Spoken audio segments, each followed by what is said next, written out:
130회 대진국 발해 공고. 백두산 폭발로 멸망했다고 하는 발해가 있었던 곳을 알고 나면 다시는 이러한 조작의 형태가 등장하지 않을 것입니다.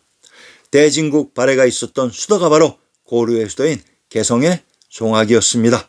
자, 진실을 찾으러 출발하겠습니다. 고구려의 멸망. 당나라 배구 전에는 이렇게 말하였다. 고구려는 본래 고죽국이었는데 주나라에서 기자를 봉하면서 조선이라 하였다. 한나라가 이곳을 세 군으로 나누어 다스렸는데 이것이 곧 현도, 낙랑, 대방이다 라고 했습니다. 상기의 내용을 정리해보면 고구려는 고죽국인 해주이며 조선이라고 합니다. 그리고 이곳 고구려인 조선을 세 군으로 나누었는데 이것이 현도, 낙랑, 대방이라고 했습니다.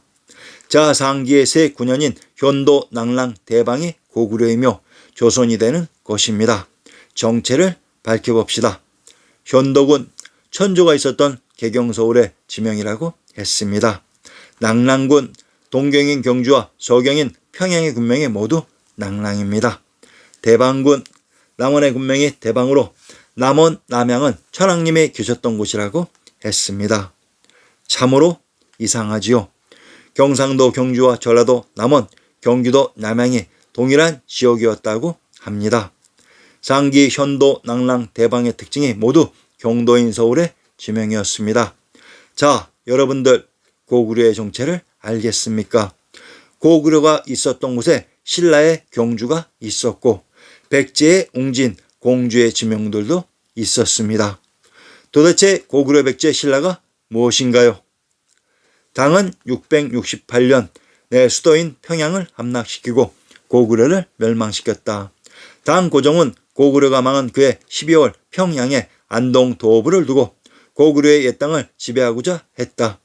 아울러 고구려의 자녀 세력을 강제로 분산시켜 거세하는 3인 정책을 강행하여 고구려 유민 3만 호를 요하 서쪽인 당의 용주 지방에 강제로 이주시켰다. 이 3만 호 중에 대조영의 일가도 끼어 있었다. 상기에서 당나라가 평양에 안동 도읍을 설치했다고 합니다. 그러면 서경인 평양이 경도인 서울에 있었다는 것을 입증했으니 이번에는 안동이 경도인 서울에 있었다는 것을 입증해 드리겠습니다. 신증 동궁 여지 승남의 평양부의 진산은 부의 북쪽 오리에 있는 금수산이라고 기록되어 있는데 금수산의 현재 지명은 모란봉이다. 맞은편으로 대동강을 사이에 두고 거의 남북 방향으로 능라도가 길게 가로놓여 있다. 자, 그러면 서경인 평양에 대동강 너머에 있었다는 능라도의 정체를 밝혀봅시다. 경상도 안동의 군명을 고창, 길주, 복주, 능라, 창녕이라고 합니다. 경상도 안동의 군명이 능라와 창녕으로 경상도 창녕의 군명을 화왕, 하송, 하산이라고 합니다. 이곳이 한나라가 건국된 천조가 있었던 개경서울의 지명으로 평양의 대동강 너머 능라가 바로 경도인 서울이었습니다. 발해의 대제용과 고려 왕건의 본관. 당나라는 고구려를 멸하고 고구려 유민 3만 여호를 유화 서쪽인 당의 용주 지방에 강제로 이주시켰다고 했습니다. 자, 그러면 대제용의 대씨와 왕건의 왕씨의 본관을 찾아봅시다. 이들 본관이 이들의 기반 지역입니다. 대제용과 왕건이 과연 고구려인 개경서울의 세력이었을까요?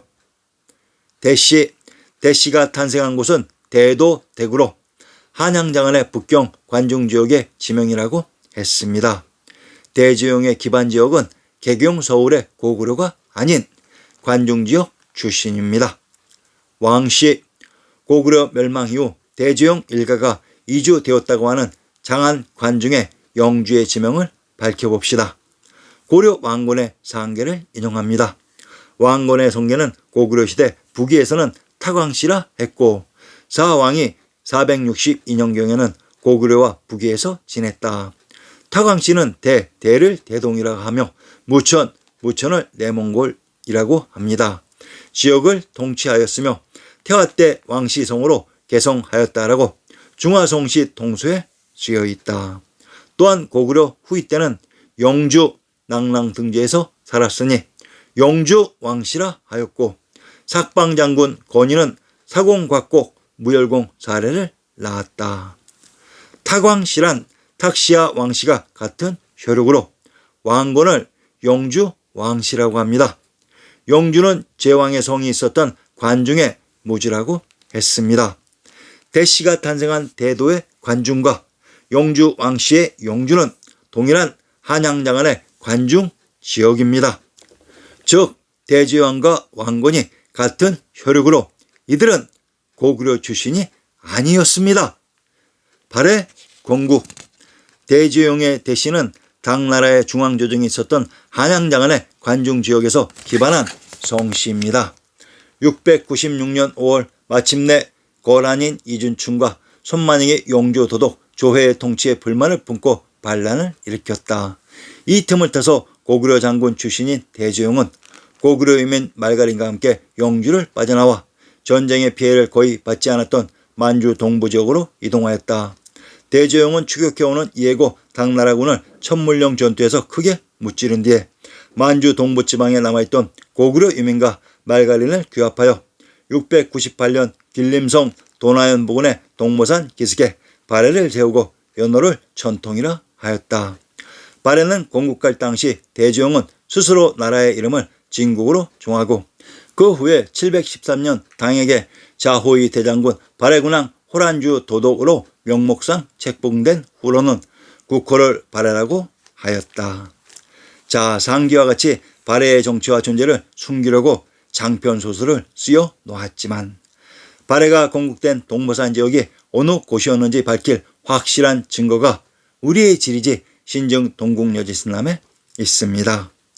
신증 동국여지승남 구격본 경도인 서울의 형성을 인용하면 서울은 북으로 화산을 진산으로 삼아 동과서는 용이 서리고 범이 쭈그리고 앉은 형세요. 남쪽은 한강으로서 금대를 삼았으며 멀리 왼쪽으로는 대관령을 당기고 오른쪽에는 발해를 두루 그 형세의 훌륭하기는 동방에 으뜸으로써 진실로 산하니 백이의 땅이다. 상기는 한반도의 형성이 아닌 경도인 서울의 형성입니다. 왼쪽에 대관령이 바로 관중과 개경 중간에 있었던 천문간의 대관이 있었던 고개이며 발해가 경도인 서울에 있었다고 우리의 지리지 신증 동국여지승남이 입증하고 있습니다. 왜 이 발해의 지명을 삭제하지 못했을까요?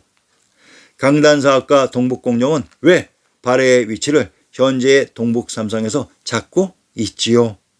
역사 속 발해는 역사 속 서울에 있었다고 합니다.